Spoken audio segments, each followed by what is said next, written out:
I'm 34. 34? I got 8 kids. Nah, bro. Not yet. No, I have 8 kids. Oh, you have 8?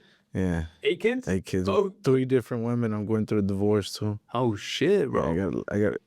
But you gotta just keep pushing, you know what I mean? Why do you, hold on. You want to start when you want to start whenever, or are you just me estás platicando así? No, pues it's... No, fuck it. People know. 8 kids, bro. Yeah, What? people know. I mean, dude, that's respect, but why so many? Just you want a football team? You want a soccer team? No, it's just the bad choices that you make, and I was just partying, you know? And they were taking me serious, but I wasn't taking them serious. They knew each other, and they just got pregnant at the same time, like the same years. Like I have children that are like the same years. How old's the oldest? The oldest is 13. I had him like separate. I had him when I was 21. Damn, bro. Whoa. They always say you're teaching the kids, but the reality that the kids are teaching you. That the kids are teaching you. What's one thing that they taught you? Stay safe and don't make stupid decisions, because I actually think about that right now, anything I do. Yeah. Because it's a lot of them, you know, and I look out there after them, and I see them, and, you know, I love them, so. Damn, bro. No, that's respect, bro. 8 kids. ¿Cuándo vas a leer 9? No, that's it. It's hard. It's hard. You gonna snip it? Yo, fourth one's like, yo, you gotta snip it. I think about the testosterone and me getting older, like, and that's just an effect. So I really don't. I believe in, if you snip them, like, the testosterone gets cut off. Not a man no more, bro. Yeah. We'll keep it a buck. You ain't a man no more. You have to take pills and all that stuff to energy and strength, and I don't like that. So you like keep it organic and shit like that. Yeah. I made kids, bro. It's not that bad. But Jesus, right? I don't know if you have a nickname, AKA El Barbas or nada. Just Jesus. I mean, bro, like I looked through your profile, and you have 4 or 3 restaurants, right? 3 that I work in here in Chicago. Hi. And then my brother, he has more in San Antonio. My dad has another 2 more in San Antonio as well. Wow. So you guys are expanding that? Yeah, we're trying to expand more. Yeah. You guys as a family. Wow. Because we have also uncles and cousins that also have the franchise name, and they open up in different states. Yeah. So, but where did you guys start doing in Chicago? I'm assuming, right? No, we started in LA. Oh, yeah. But you guys are doing better in Chicago. You got like 3, todas las personas están viniendo in your restaurant. I always see people over there, man. No, we actually have in Stone Park. Oh, yeah. Yeah, there's more that there is not like us directly, but it's still the same family. Dude, okay. So one thing I want to ask you to, just on the business side aspect too, you're 34, dude. In reality, a man's life doesn't start till they're 30. And you're doing it right now, running all these different businesses with 8 kids. What's one thing that you had to learn that you just lost? Like, what's an investment you have to take on early as an entrepreneur? Like a new person like me going into it. Because, dude, running all that, having life, having people in the ear, but you're doing it dialed. How do you do that? Well, actually, right now, I just had a big loss. I'm actually coming out from a big loss. I just reinvested in with my brother. And we're going to Dallas. So I actually took a big loss. I had a restaurant in Colorado. That's something that most people don't know. So some people know, but most people don't know. I had a Islas Marias in Colorado. And just like, you know, life, I made bad choices, and I have to learn from them, and I learned all that restaurant. So now me and my brother are opening one in Dallas. And that's basically my second step. And you always have to try. You know, como dicen, el que se agüita pierde. So my brother had a loss, and I remember we had a talk. I was like, you know, just really down, and he was just like, you know, remember we had a chicken spot. We actually tried a project with a chicken franchise. Yeah. And we had the recipe of El Pollo Feliz. Okay. I don't know if you're familiar with that in Mexico. No, fire chicken. And he was learning, and you know, he also failed. We had to shut it down. It was a lot of money invested and stuff like that, you know. So, yeah, that's my second up right now, my second step. But the biggest part is don't settle and just keep reinvesting. Hmm. You know, don't stay in one spot. Don't get comfortable, and just keep going. You know, because that's where I got. That's what happened to me. Wow. Well, Chicago's oversaturated, right? And there's competition everywhere. Yes. You have La Costa. You have, what's it called? You have all these like seafood places, right? What's the competition between you and like, let's say your rivals? I'm assuming you guys are working together, or is like, it's just like a competition where you're like, I gotta up one. I gotta go into the next level. Cause La Costa's packed, bro. Yeah, La Costa's packed. Is we actually all know each other. Yeah. Like most entrepreneurs and restaurant owners here in Chicago, we see each other. We're really cool with them. Uh-huh. But the thing that wait, what was the question again? It's like the competition. Oh, the competition. Yeah. Cause you have La Costa, you have all these seafood. The thing is that el primero es el sol sale para todos, you know. Yeah. So competition is actually healthy. Hmm. That keeps you on edge. You know, it keeps you like always trying to be checking the food, make sure the quality's there, the service is there. You go in and check on your spot instead of, you know, like I said, instead of getting comfortable, Yeah. which happened to me. You know, it's something that I've learned not to get comfortable, and also the administrative side, you know, trying to, you know, save and not spend as much. Like that's also a big problem of mine, and I'm learning that from my brother. He's my partner, so I'm learning that from him.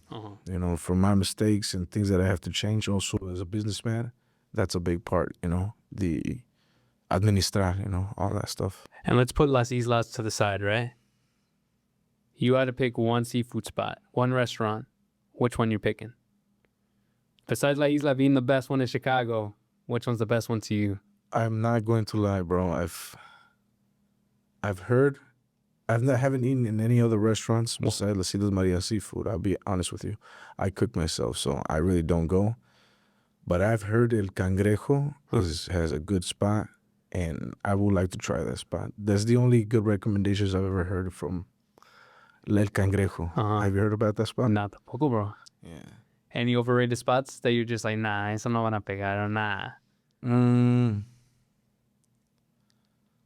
Not really. I'm not really of a que les vaya mal type of guy. You know what I mean? Actually, like it'll be cool, you know, to know them and be like, you know, why they like to go on the seafood business, Right. and just be like, you know, I love it too. You know, talk to them about it. I'm not really like a hater. Like our father, when somebody approaches, like, oh, van a abrir el veneno, because those are actually our uncles. That's my dad's cousins, direct bloodline. Because they're also from Nayarit. We're from Nayarit, and they're from Nayarit as well. Holy shit. Okay. They started with my dad, actually, cooking in the restaurant. Wow. They learned from him. So You ever wanted to dabble with being a chef? Or you just want to do the administration side? me, Yeah. I did all positions. Oh, wow. I've cooked for about 5 years on and off, in basically, you know, in doing that. I did all the restaurants that were like very well set. You know, been open for 15 plus years. I took on their chefs' teachings and their style of prepping, opening and closing the restaurants for about a year each in different locations. And each cook or chef knows like something different, and they'll teach you something intimate. And I learned that from different spots, you know. One of them had like the greatest siete mares seafood caldo. The other guy knows how to do pastas and the rice and camarones zarandeados, the sauce real well. And, you know, and the other ones just teach you different things, you know, about a fryer, about how long to take it, and the looks and timing, like everything, you know. So that's what I like to do. Yeah, no, that's crazy. I wanted to be a chef. My dad's a chef. Oh, awesome. So, like, with the business and the restaurant, it amazes me. That's why I'm just like, bro, how wouldn't you break even? When you get the camarones, is it fresh? All this, all the, you know, bro, being in there, it's 25 Yeah. I'm good at the buying and pricing and talking to los proveedores que te traen toda la mercancía and stuff like that. So that's the part that I am looking for prices.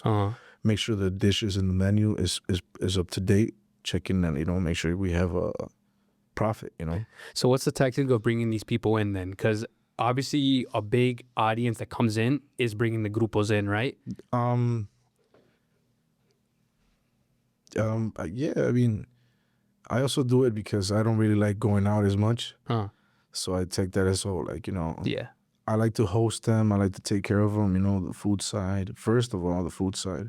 And then anything else they might need, the confianza and stuff like that. Right. No, but I mean, like, you're bringing like the grupo in to get more people in. Like that's what I'm trying to say. Like when you're trying to bring fresh people, fresh customers in, Okay. what's like a good tactic that you be using? Like obviously the marketing side, right? But like I see you everywhere. Like you're at these festivals. You took a photo with Tito WP, with Marca Registrada. Oh, yes. Like how do you even network yourself in it?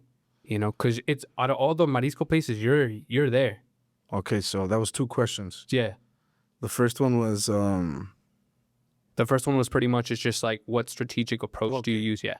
the approach is, so when you meet somebody, you like you're cool with them. Anybody, even a musician, doesn't really have to be the lead singer or the manager or the security guy. Anybody that's in that ambiente. So I get in there, I talk to them. Hey, me presento, because my dad started this. So let's start from there. So my father used to have a Islas Marias with the owner of Viva Tu Música, basically, and there was a place called V Life here in Chicago. I don't think that's, for me, that's the best club that's ever opened here in Chicago. Okay. Hands down. Okay. Rihanna, the whole Lil Wayne crew, with Drake, Yeah. Nicki Minaj, Future's been there. Just big artists, Pepe Aguilar. Wow. Kevin Hart was there. So this spot was the best. Yeah. And we were in the first floor. So we were a restaurant, and that was basically the headquarters of Viva Tu Música, like, the ticketing and all that stuff for any other events. And the owner would go there all the time. And he was basically cool with us, and he doesn't like seafood, actually.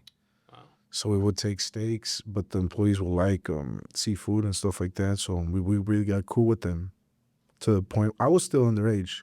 Wow. So my dad was the one that was going up. I would stay down there and cooking, and I would just, sorry. Oh, you're good to go, bro. You got. So I would stay down there and just be cooking and just taking care of the orders, Uh-huh. I remember one time, what is it? David Bisbal, all type of regional music artists. My dad would bring them down and invite them to eat. He would, basically pick out the food and just serve them, talk to them, and I would just watch and listen. And that's the way I basically, me and my brother picked up on how to treat and speak to these people that they're used to always having fans around them and trying to, want something from them or a picture. And that was something that our dad taught us, like, just try to do everything that people do, the opposite. And just treat them like a regular person. Joke, be comfortable, and be yourself. I mean, not always are you going to be, they're not always going to like you, even though you're real cool. As an example, there's a regional Mexican artist. I think he's still doing tours and concerts, but he's really like uptight and very demanding. And even though you could be cool with him, and he has this personality and character, like, that's not your fault. You could be the best person you can, but sometimes it's crazy. They're still there, Right. but they have their own personality and character, and you just have to go along with it. Well, with all these, it's a lot of stories. I'm actually really interested in the beginning then with your father and your brother, because this is like an empire you guys are building, dude. Yeah. This is more than 20, 30 years. We started in LA, I think it was 88 or 87, but only oysters, cócteles fríos, and ceviches. That's it. In a food truck. In a food truck? In a parking lot. And then my uncle, Alejandro, he's the one that basically started all that stuff, all the restaurants in Los Angeles.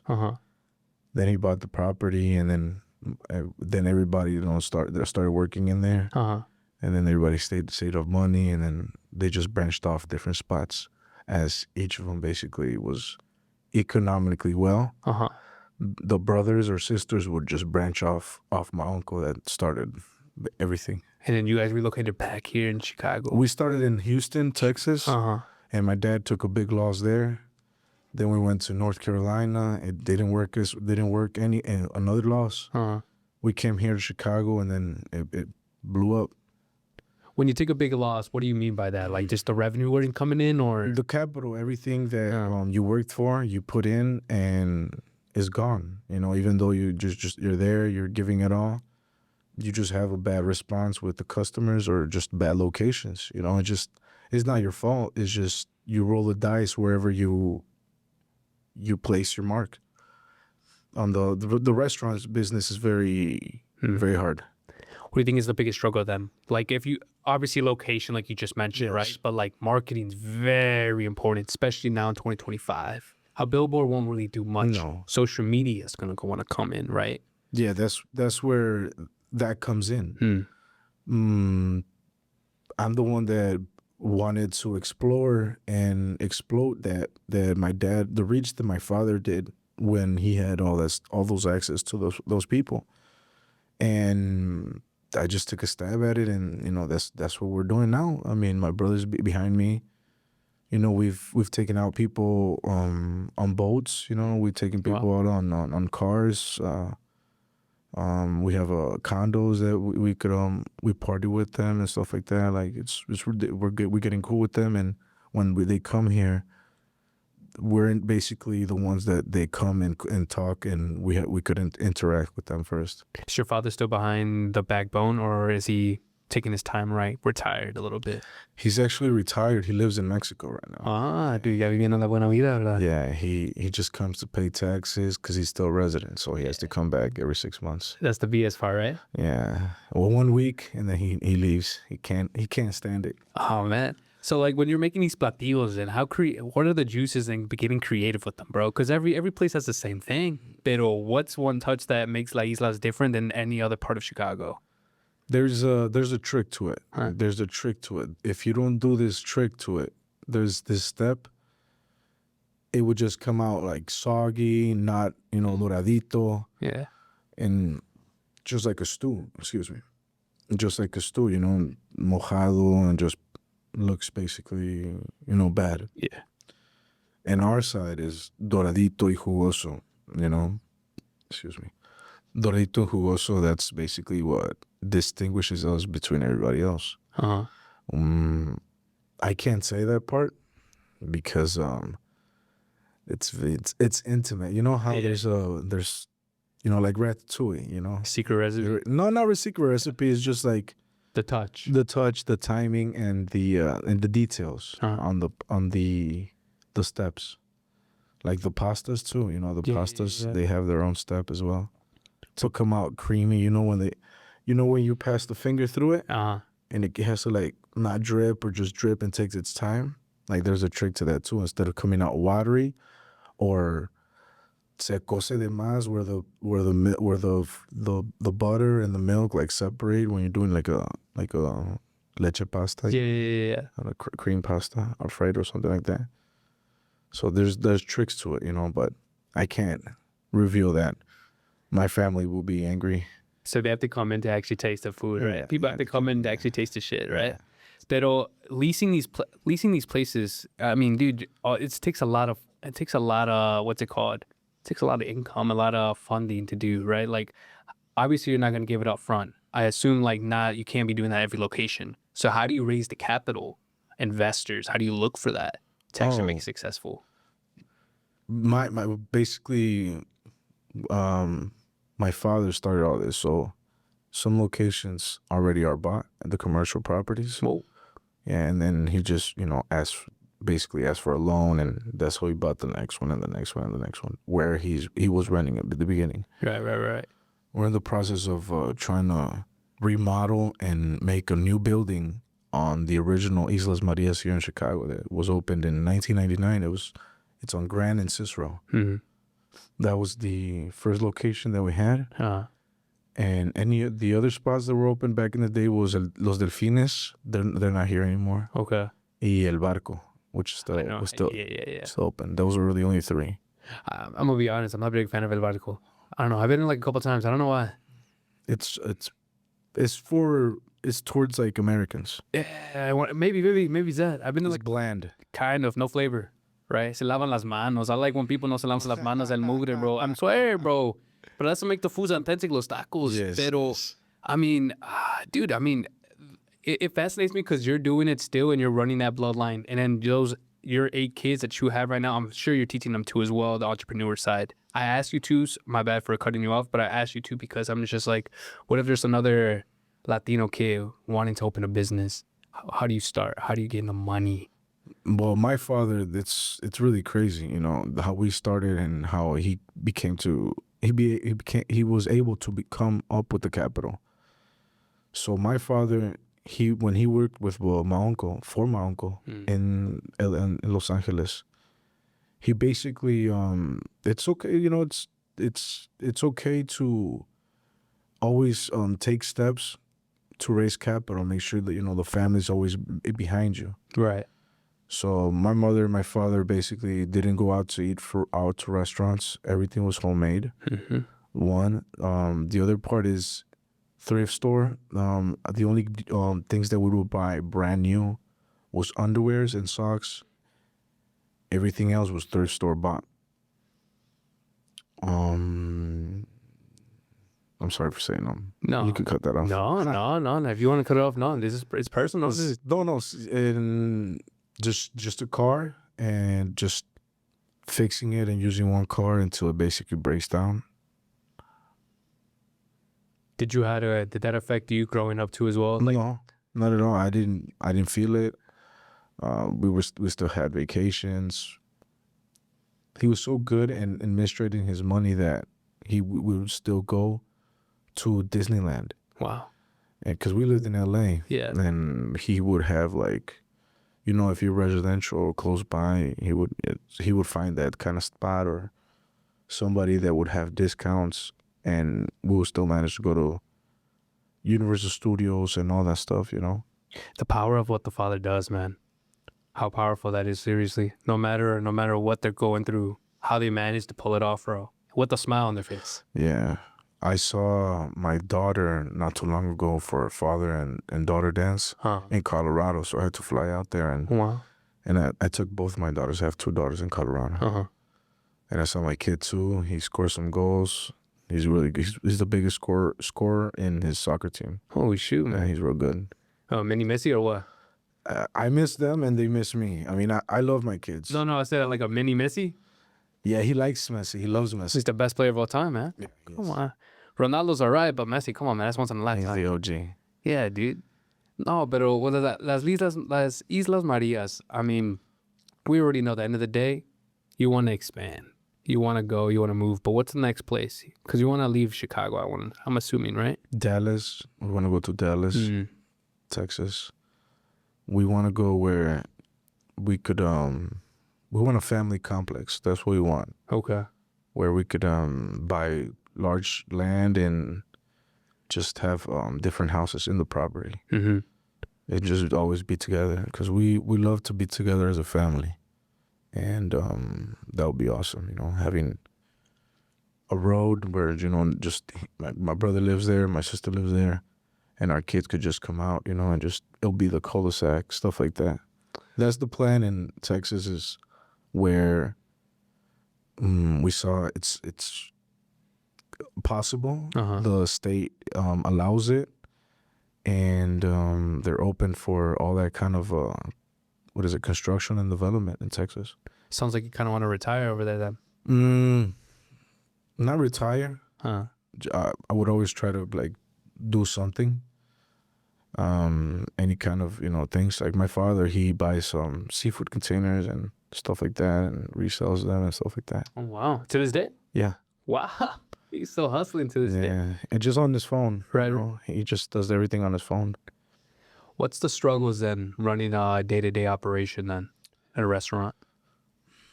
Keeping everybody happy and making sure inventory is up to date, and just the pricing fluctuating, and just being on top of loss and profit and just licensing. And no, honestly, it's just inventory, keeping everybody happy, and marketing, making sure people go and they take a seat.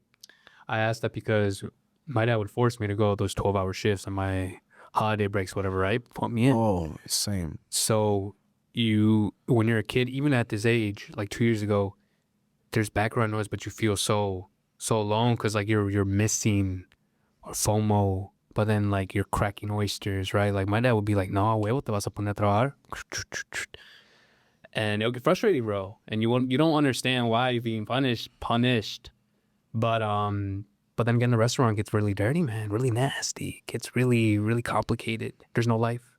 You have to love it. And I started understanding my dad more because my dad was, bro, he's working 18 hours a day, don't sleep, inventory, making products coming in, the food's coming fresh, the customer's happy, how marketing in front of the house is good, the hospitality is on 10 every day, people calling off management, Yeah. beep numbers. So that's what I'm saying, like the struggles, like I can understand you at that point. Maybe not as an entrepreneur because I don't own one, but seeing my father and working in that, you don't sleep, bro, sometimes. I'm actually fortunate. Me and my brother, we split jobs. Oh. He takes care of most of that stuff. I'm more of the buying in front of the house, and he's more on the administrating side. And we both share the higher part, and talking to the employees. Yeah. I'm a little bit more rough, so he always throws me under the bus when it comes to firing somebody. Yeah. Because he's the kind of the good guy, good guy, bad guy. So we split that. And it's a little less stressful for him because when I was in Colorado, it was all on him, on the shoulders. Right. And it's hard. I mean, he's learning now to delegate and trust. He's trying to trust people, but he's a more of a I can do everything myself kind of guy. And we watch a lot of Andrew Tate and Kristen Tate. Hell yeah, bro. Come on, man. And we were trying to be like those brothers. Yeah. That's we're trying to develop that relationship. We're trying to take it there.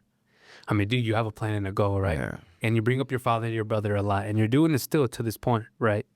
But I kind of want to pivot though for the conversation from Las Islas. I'm mostly like in the promoting side because, like you said, marketing is needed. Yeah. How do you find the right marketers for your company? You don't. I'm actually learning now. I just met photographers, people that do editing. That's all new to us. We used to just grab people that would just say, "Oh, I have people in Mexico that do flyers and do this and that. Just give me this much a month, and I'll go one day and take pictures and content." So we're doing that now. We're trying to change that, pivot to a new thing, but we don't know how or when.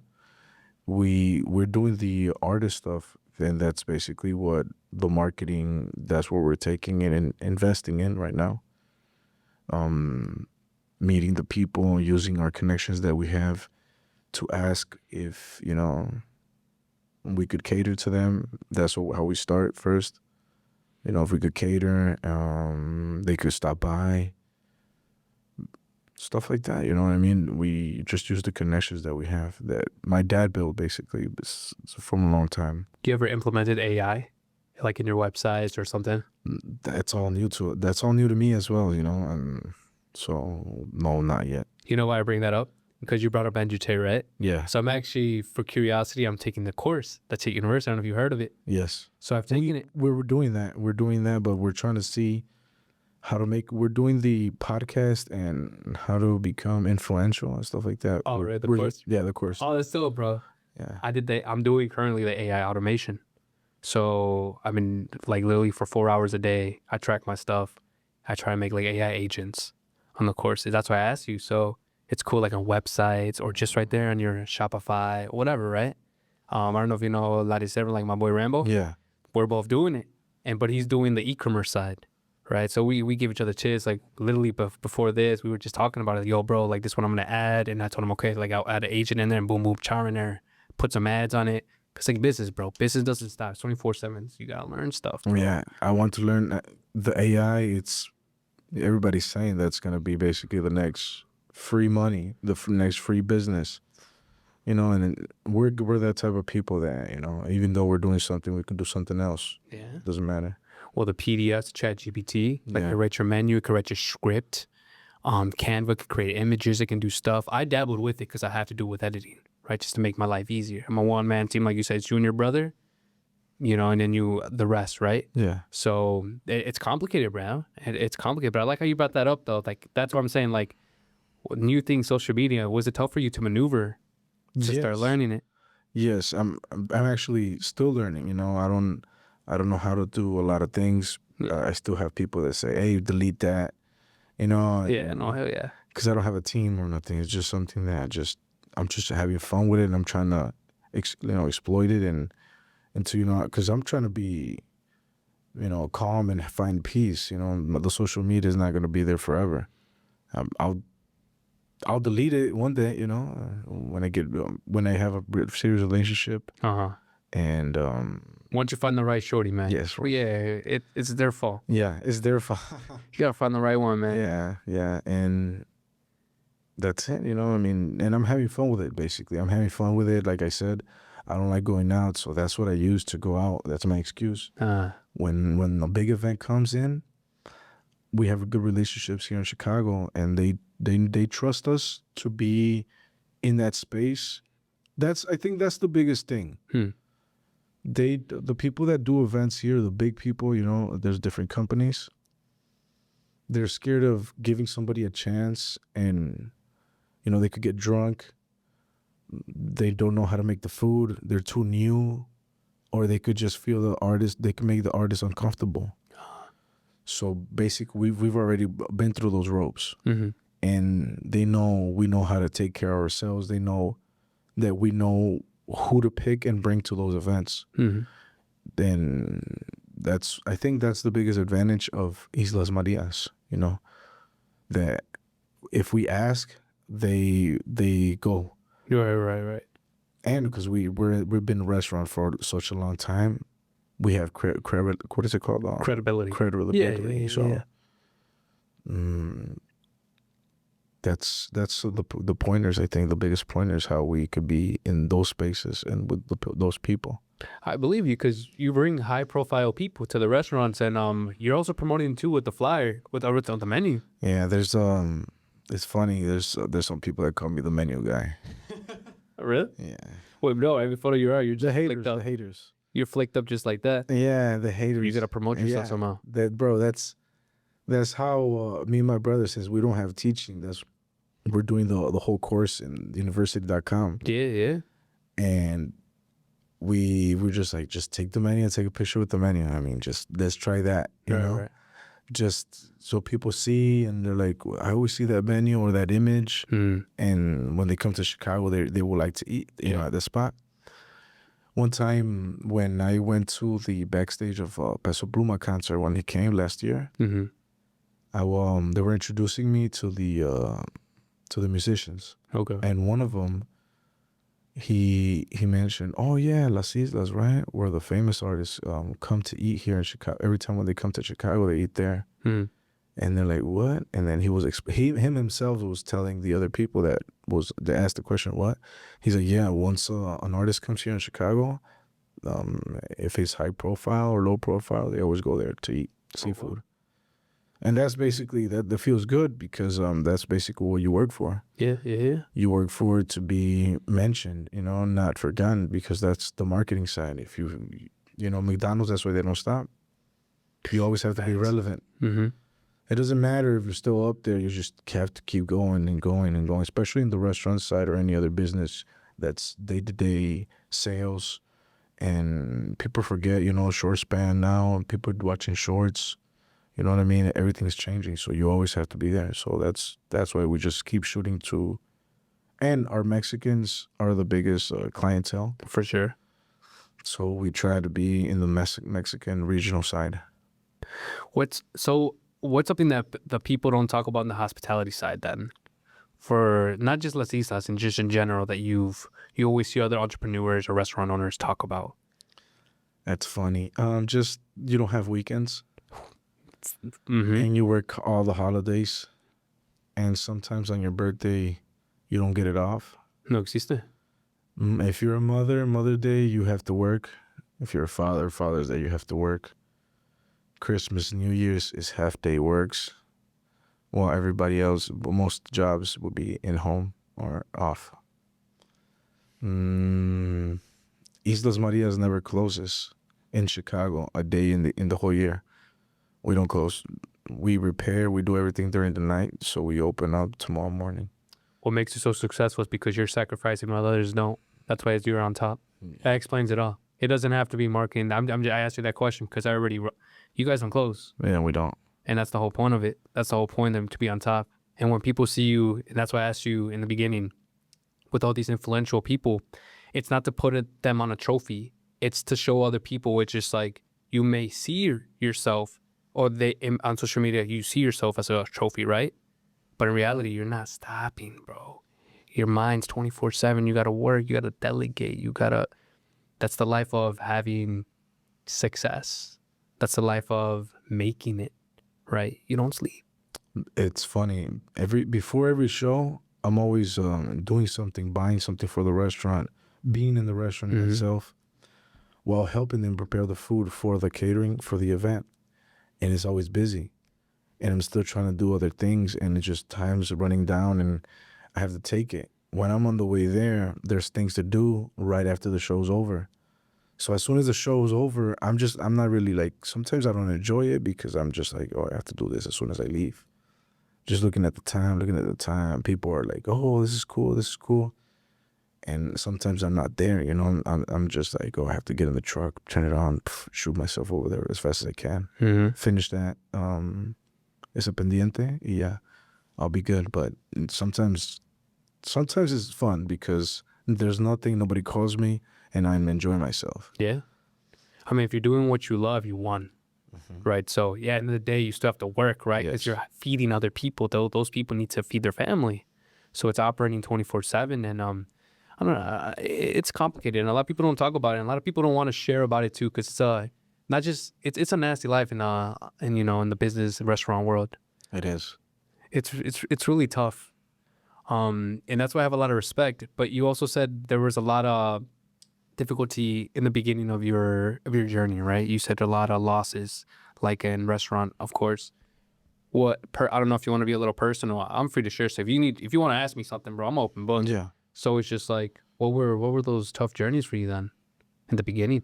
The tough journeys is just there was no really tough journeys. It was just we wanted something, and my father would just say, once we hit the goal or the mark that we need to be at, you could have everything you want. And you know, it took me until I was in high school. Then my dad hit it, and we were well off, and my brothers and sisters were still younger, so they didn't see and feel as much as, you know, before my high school years and stuff like that. You know, just the roughness and all the sacrifices that my father and my mother had to make. You know, we used to sleep in a living room with the first person that helped. Actually, we talked about the losses. So Texas, North Carolina, and then Chicago. Once we got to Chicago, my father was drained, and he had a friend here. He was well off. So he said, you know what, come to my house, you know, stay in the room or in the living room, wherever, because my mother was pregnant. Wow. with my fourth, my dad's fourth daughter, which is my youngest sister. And we would sleep in the living room, and we would have to wake up early, clean up, and, you know, doblar las cobijas. So when the family would get out, would be, you know, up and cleaned and everything. So that was every day struggle. When we didn't have cereal, or my dad or my mom forgot to go get cereal because they were working every day in the restaurant, while we were living in the living room, we would be in the restaurant instead of that house. So right after work, we would just take the food there from the restaurant, the leftovers that whatever we had, and just eat them in the house. And in the mornings, well, my parents were sleeping and resting, and we would want cereal. Well, not me, my brother, my sister, and we would have to clean up, wait until they wake up, and we'll just have to ask the son, of the my dad's first investor. If he would let us have some cereal, like stuff like that. Would he say no sometimes? No, he would always say yeah. We would always be cool, you know. I mean, we would never be. I don't know. Just I've always been like a cool guy, you know. I've never been my brother too. We've never been like assholes. Like a bother or so, yeah. Yeah, but we would always be, you know, cleaning up. You know, I know how to wash my socks with my hands. You know, Hell yeah, shit like that. You know, and yeah, just that. You know, just asking for the cereal and sleeping on the living room of somebody's house. Buying thrift store clothes. Yep. Like I said, just the underwear and the socks were brand new. We'll buy those at like in Marshall or something like that.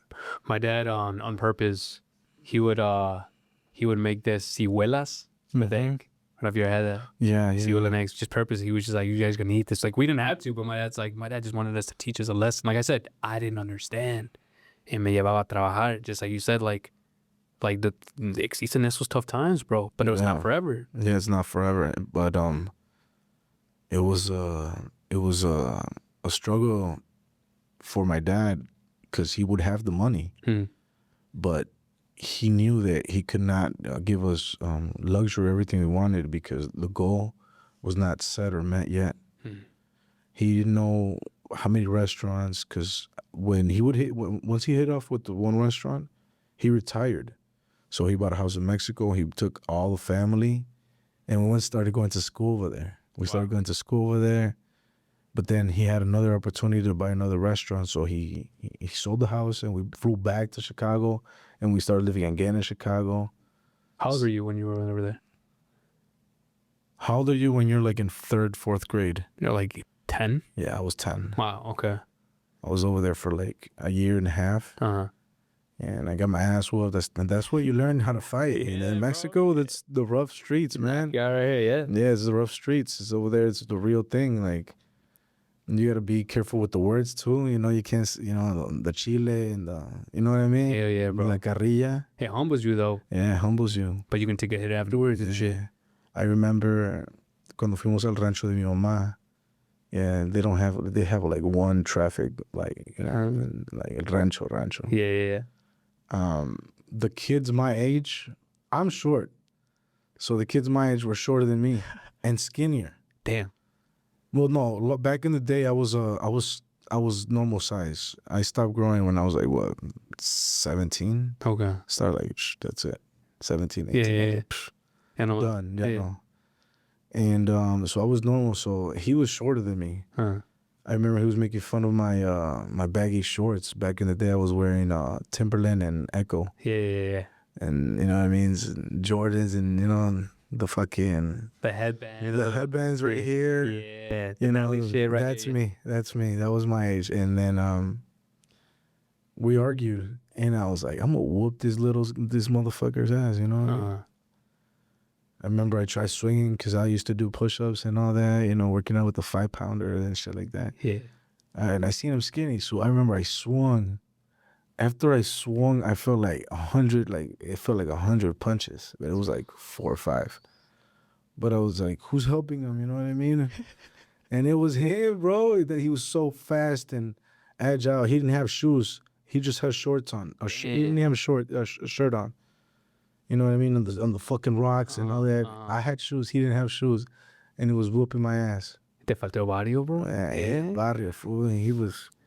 I would swing, and he would punch me like 2 or 3 times. Everybody would laugh around, and it was all locals, you know? And I was like, God damn, you know, I'm getting my ass whooped by, you know, somebody shorter and skinnier than me, you know? So You gotta call him out now, man. Be like, yo, man, 30 years later, Nah, he's whoop your ass down. He's my friend. We still talk on text on Facebook. We still talk to each other, but we don't talk about that. And that was embarrassing. He wouldn't talk to me about that because he knows it was embarrassing. So we don't talk about that, no. We don't talk about that. But with the restaurant, and I asked this one because Betrayal, right? Maybe you haven't experienced yet in like Islas Marias, like as a partnership or something. We have. Do you want me to talk about it? Oh man, it's all open.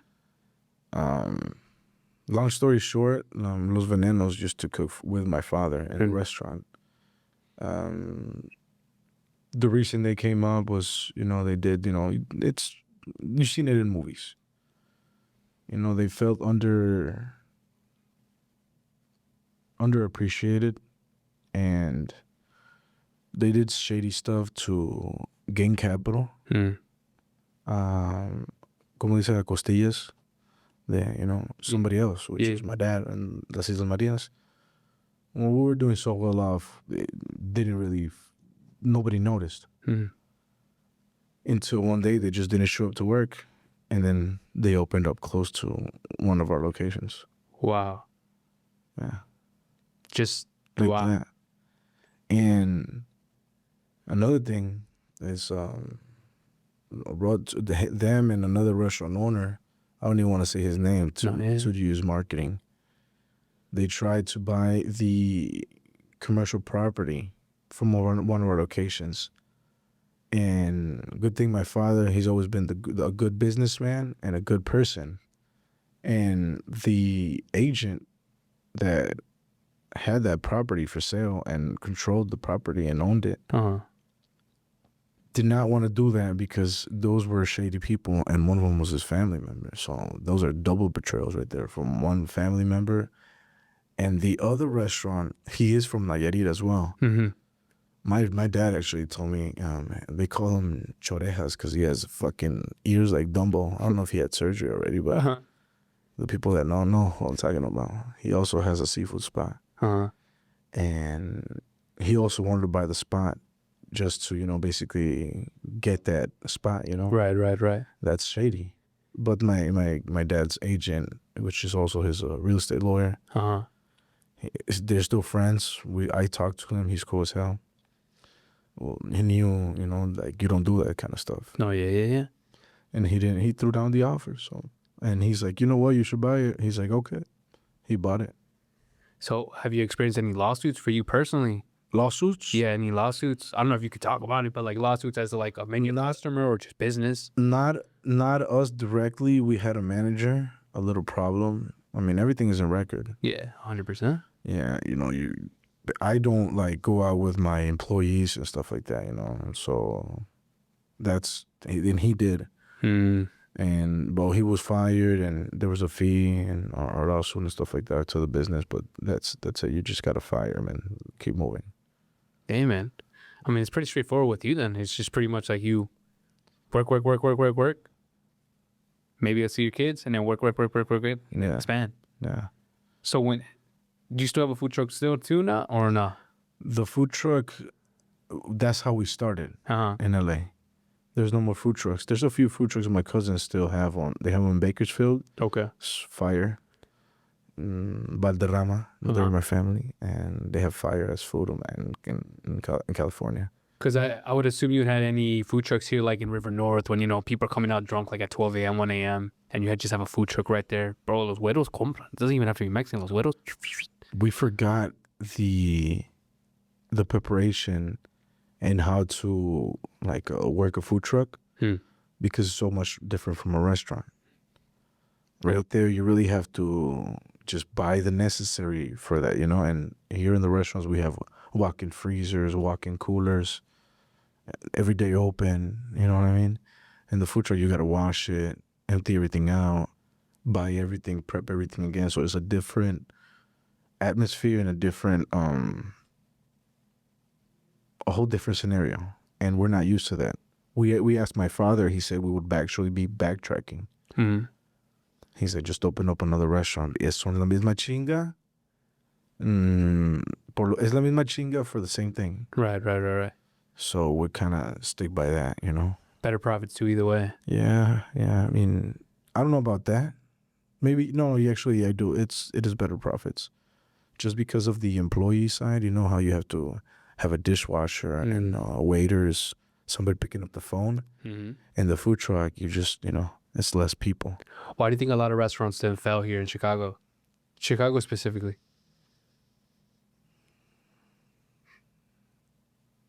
When COVID happened, I think that's a big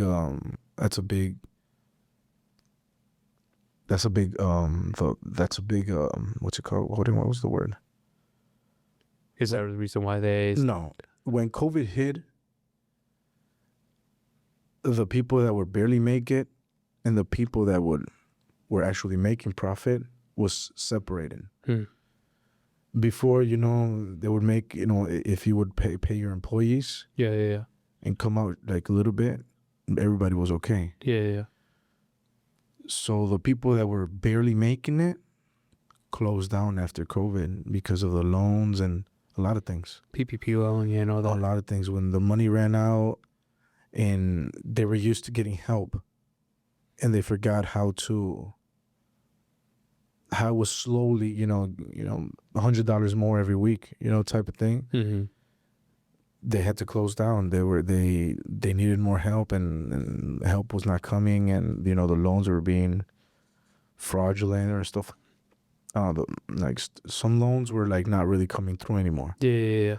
So the people that were barely making it or just making it, and did not receive any help, I think that's a major hit for everybody's capital and for them to stay open, because they might have loans before the COVID, and the government, hand out more loans. Mm-hmm. So it was just like a capital, and customers really, really holding on to their money and just not really trying new spots anymore. They would just go to their old spots. COVID for us actually was something very good. We had good profits. We had more sales. That's why I explained to you that people will always go back to what they know. People always go back to what they know and what they like, the original stuff. They're not gonna be experimentando, trying new spots. So when they wanted mariscos, they know, my grandma and my dad would go to Islas, so we'll just go to Islas. Mm-hmm. They're still open, and we were doing well in COVID. But unfortunately, the people that would not be, they weren't as solid here in Chicago as a established business and a nice customer base.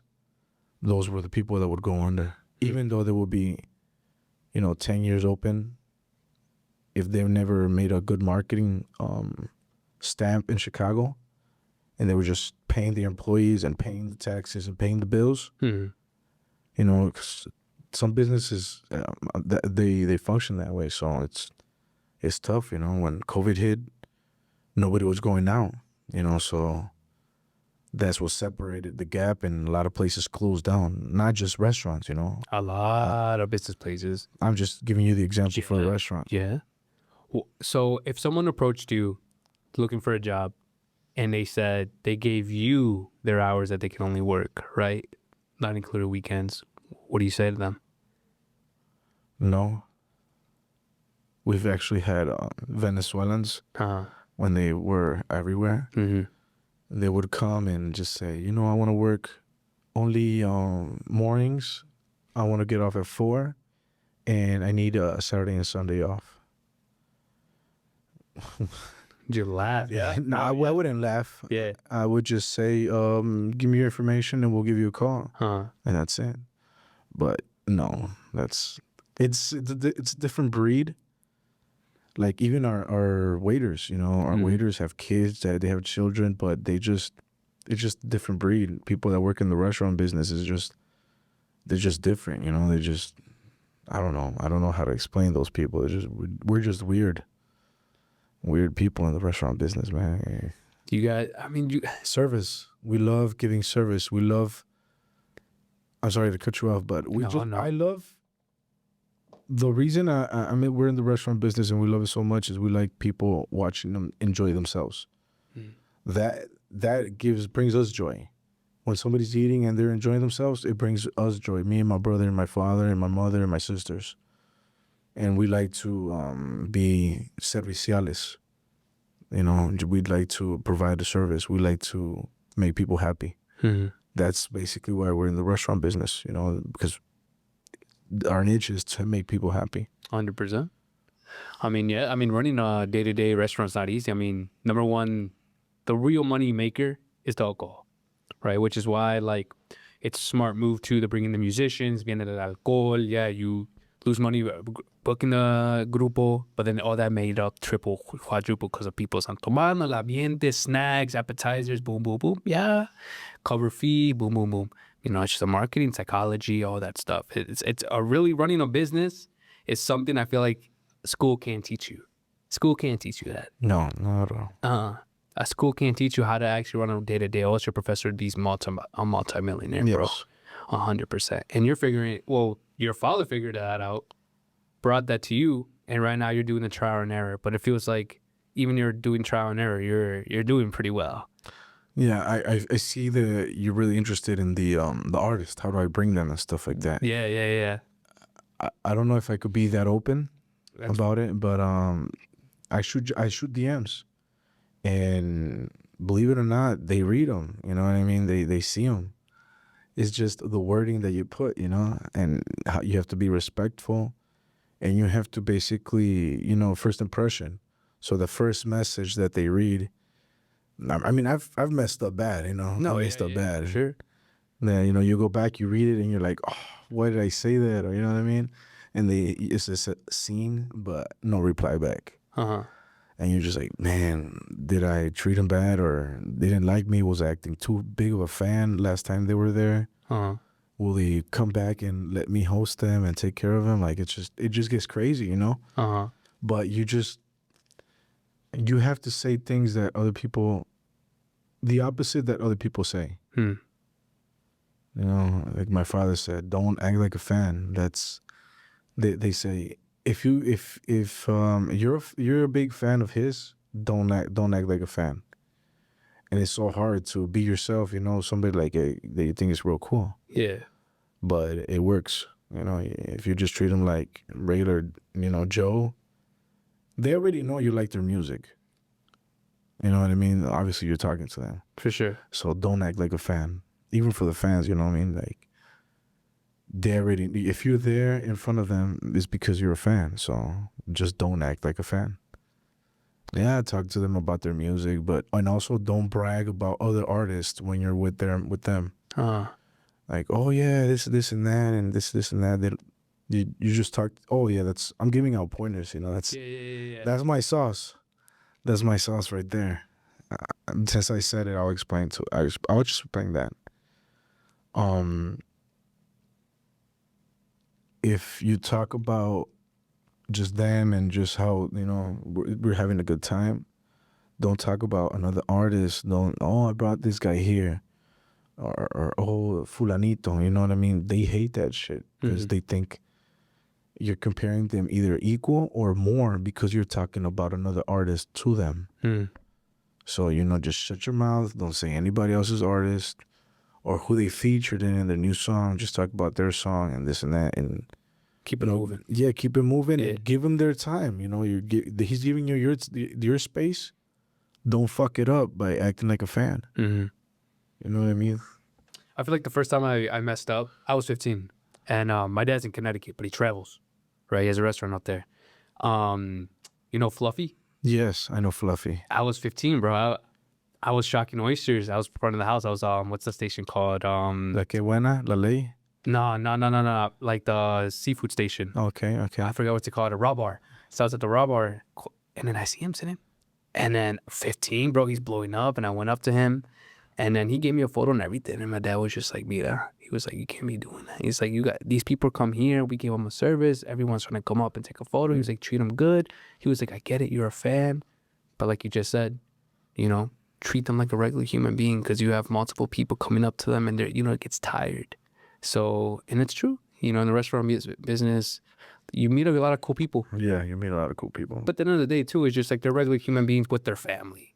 No quieren ser molestados, también quieren disfrutar, you know, they want to be in the environment. Like when like a lot of people, like you yourself too included, have met people. They just want to enjoy the food. That's why they're there. Yeah.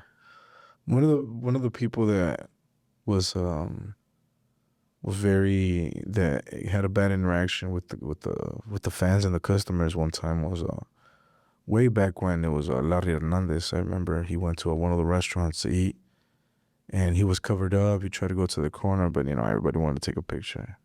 No, never mind. The worst My worst hosting an artist was a Grupo Firme in Colorado. We had a packed house, full house, and I was understaffed. And they showed up. They just called me and said, we'll be there in 20 minutes. I'm like, fuck. I look around. Everybody's a mess. Tickets, cooks were packed. They had charolas on top of charolas waiting to make more food. And these guys were coming.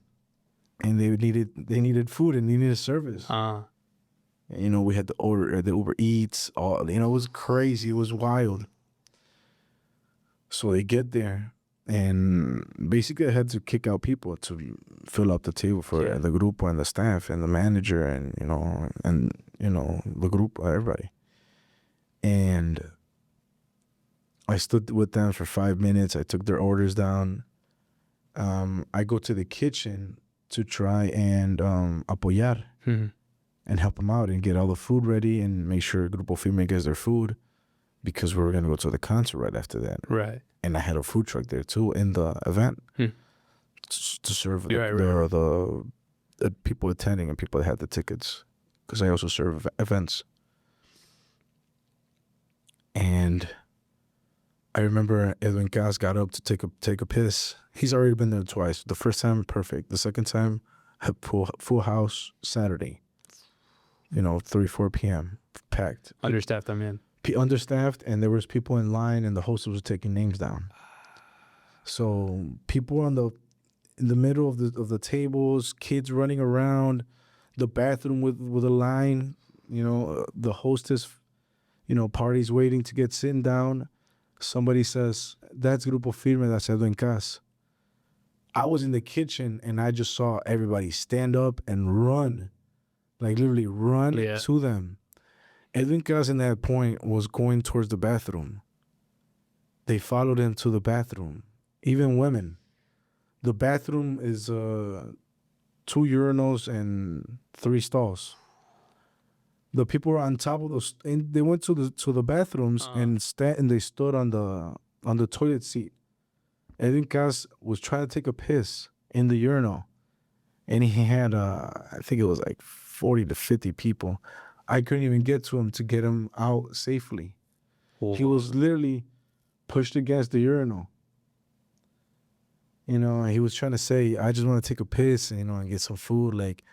And he was smiling the whole time. He was smiling. Has to, yeah. Oh my God, I would have been mad. I would have been pissed. Fuck, dude. And he's like, "Let me get out. I'll take a picture with everybody." But he was lying. He was just smiling, trying to get out. We opened up the space. He walked out. And instead of sitting on the table, he got it, because we parked the van in front of the entrance just in case anything happens. He hops on the truck, and then the grupo follows him, and then the owner and the managers and the other staff, tour and all that stuff, and logistic manager stayed, and he left to the hotel with the grupo. And I was like, fuck. Did you guys cater over there? Did they call in or something like that? We catered in there after the concert was over. We whipped up langostinos, which is our signature, our signature. The seasoning and everything was stolen from us, by cooks that were bought out by other restaurants here in Chicago, La Costa and everybody. And then they took our recipe. Shady stuff, yeah. Like everybody in Chicago that has a seafood restaurant, or you've eaten a seafood restaurant, that's our original recipe. Seriously? Yeah. Wow. The red sauce, that's all Islas Marias, estilo Nayarit. We're from Nayarit. Yeah. We're the only ones that in Chicago that say estilo Nayarit seafood are actually from Nayarit. Oh, wow. Yeah. So, how would you, if, let's just say, another group comes in that situation, let's say you're in the exact situation, but more experience, how would you handle that situation now? If I had the whole day or just 30 minutes? You had, again, 30 minutes. Oh, God. But this is the second time now.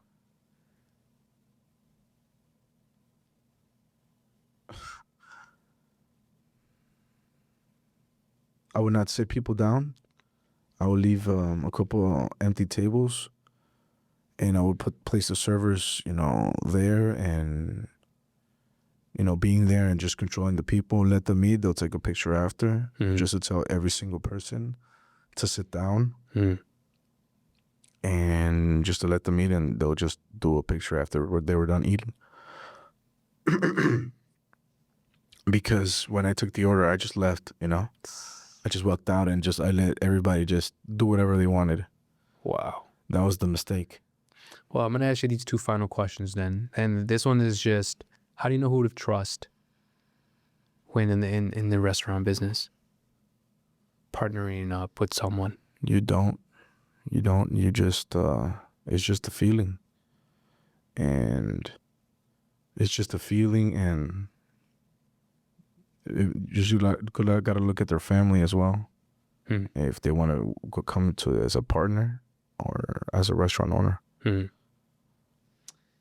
Someone that hasn't tried Las Islas, they want to have a 3-course meal.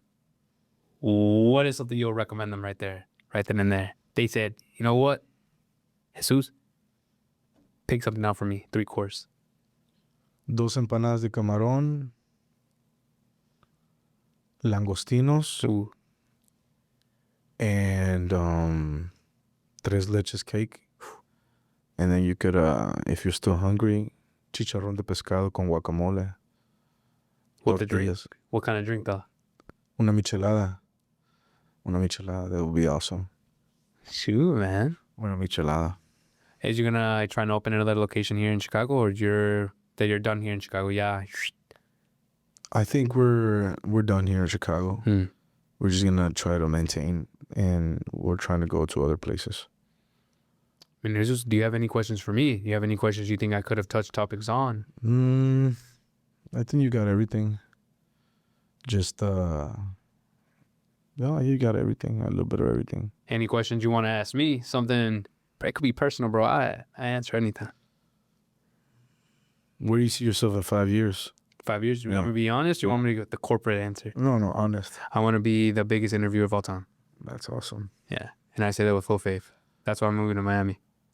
That's awesome. Regardless of if I go broke, if I live in a car, I'm going to figure it out. Got to. You have to. My dad bought his kids thrift store clothes. You know what I mean? So we lived in a living room with another family. Wow. So there is no limitations or excuses. Like you want to get somewhere, you look for that stuff. You have to make sacrifices, and you have to risk. So if you're willing to go broke, that means you are gonna make it.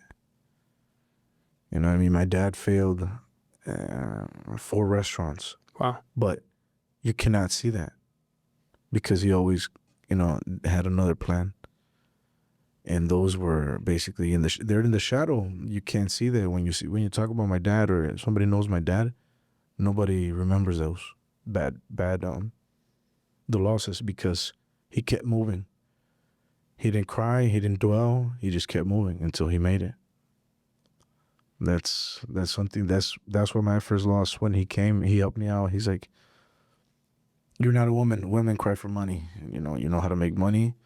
Wait for your next opportunity. Pay your dues, and that's it." What's the biggest advice your father ever gave you then? That one. You're not a woman, and you don't cry for money, and you just make more money. No feelings, and fuck ups. You learn from fuck ups, and you don't stay there. You just keep moving, and that's it. Got to perform regardless how you feel. Yeah. Be major discipline. I feel like that's what a lot of people lack. Not even just my age, people your age, even older. People like that. No, just don't dwell on your don't even mention them. It's just things happen. It doesn't matter how big of a loss or how or small. I know I have personal friends that have lost a lot of money too, and they come up to me trying to talk to me about that, and I tell them the same thing. Yeah, you're not a woman, you're a man. Mm-hmm. And you remember how you made that? Yeah, well, do it again. And then it just clicks, something that just clicks. Gotta figure it the fuck out. Yeah. You remember how you lived? You know how to make that? Yeah, okay, well, duplicate it and don't make the same mistake. I like that. I remember I came from school one day and I told my dad, "Man, I'm stressed. I'm 12. He said, "What is that?" "I'm stressed." He's like, Well, I don't know what that is. There's no such thing. The same thing. He's like, you're a man. Stress is gonna be all over the place, man. You gotta live with it. You gotta breathe it. You gotta eat it. It has to be like a piece of gum, you know. Just daily. You gotta just take the daily pill, so you don't forget about that, and don't get comfortable either. You know. I got comfortable and I fucked up bad, but Biggest downfalls: women or drugs? Which one's bigger? women, and your ego. Women and your ego. That's crazy. It could. Man's downfall, huh? Yeah, man. It's crazy. It's fucking nuts, bro. Yeah. No, pero Jesus, I mean, thank you for hopping on, bro. It's A weird conversation, right? it was a weird conversation, but I feel like I liked it because it was just like it covered like a lot of stuff, and I never really interviewed someone that actually had, you know, like the really orchestrated entrepreneur side with the restaurant. Yeah. I thought you guys were just brand new, but then hearing the story, I don't know, it's crazy. It's crazy, but it's actually phenomenal too. It's cool because there's the backbone and then your father, and then it's just family orchestrated. Yeah. That's cool, man. No, but thank you, Jesus. Thank you. Yeah, if my face comes shiny, make sure you edit it. Nah, I use AI, bro. You'll be good, bro. Okay, good. Awesome. Like it said, you're not a woman, bro. Yeah, fuck it. Don't be like that.